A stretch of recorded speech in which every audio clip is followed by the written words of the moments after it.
Cordial saludo, estudiantes cinemitas.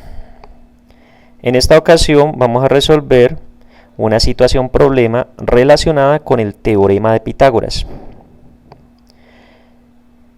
Esta es una pregunta tipo prueba saber que salió en el ICFES, creo que en el ICFES del 2011. Como siempre les he dicho, Pitágoras siempre saldrá en las pruebas saber. La situación dice lo siguiente: en un lote de forma rectangular cuyos lados miden 80 y 60 metros, se va a construir un parque. Los puntos B, D, F y G son los puntos medios de los lados del rectángulo. K es un punto de AE tal que CK es perpendicular a AE. La figura muestra el plano del parque. Entonces hay tres preguntas que nos hacen. La primera, calcular la longitud de AE, ¿cierto? Es decir, esta de acá. La segunda, la longitud de GF. Y la tercera, el área de la zona cubierta de pasto. Acá las convenciones, ¿cierto? La zona cubierta de pasto es precisamente esta que estoy señalando aquí, que es un trapecio, ¿no? Bueno. Vamos a hacer lo primero, que es calcular la longitud de AE. Y para calcular la longitud de AE tenemos que visualizar este triángulo que aparece acá, ¿sí? Además que por las condiciones del problema es un triángulo rectángulo aquí en C, ¿sí? Aquí mide 90 grados, entonces es un triángulo rectángulo. Y recordemos que en los triángulos rectángulos podemos trabajar el teorema de Pitágoras, ¿sí?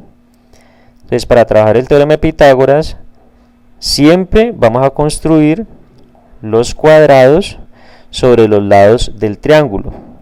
Empezamos por acá, construimos este cuadrado, construimos este otro cuadrado sobre CE y finalmente construimos el cuadrado sobre la diagonal.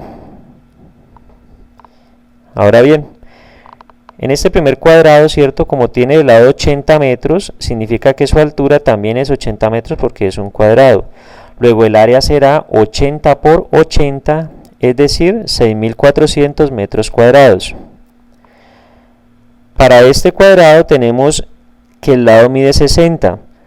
Eso quiere decir, ¿sí?, que esta base, ¿cierto?, también mide 60 metros. Y 60 por 60 nos da 3.600 metros cuadrados. De este cuadrado sobre la diagonal todavía no podemos decir nada, ¿sí? Pero, según Pitágoras, ¿cierto?, los dos cuadrados que están formando el ángulo recto, ¿sí?, las áreas de estos dos cuadrados, al sumarlas, nos tiene que dar el área del cuadrado más grande, ¿cierto? El cuadrado que hemos construido sobre los vértices AE, ¿ya?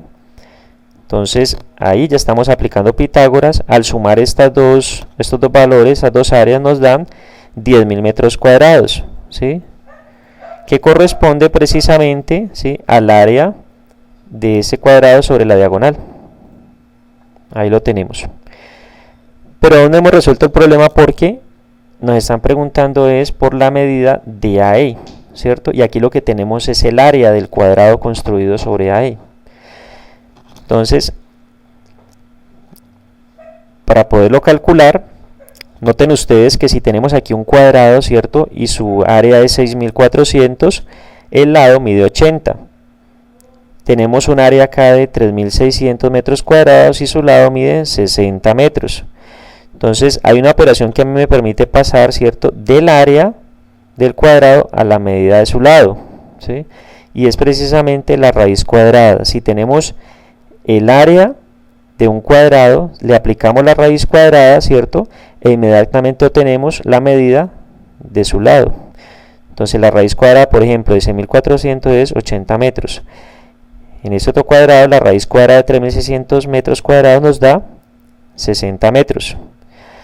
Y lo aplicamos a este cuadrado. Entonces tenemos que al calcular el área, la raíz cuadrada de 10.000 metros cuadrados nos debe dar la medida de esta diagonal, ¿cierto? Ahí la tenemos. Entonces hay que tener cuidado porque la raíz cuadrada de un número no es la mitad del número, como generalmente suelen pensar, ¿cierto?, los estudiantes. No, la raíz cuadrada de un número es un número que al multiplicarlo por el mismo dos veces da como resultado 10.000. En este caso tenemos que el resultado es 100 metros. ¿Por qué? Porque 100 metros por 100 metros nos da como resultado 10.000 metros cuadrados, que es precisamente la medida de esta diagonal 100 metros, lo que estaban buscando resolver del problema.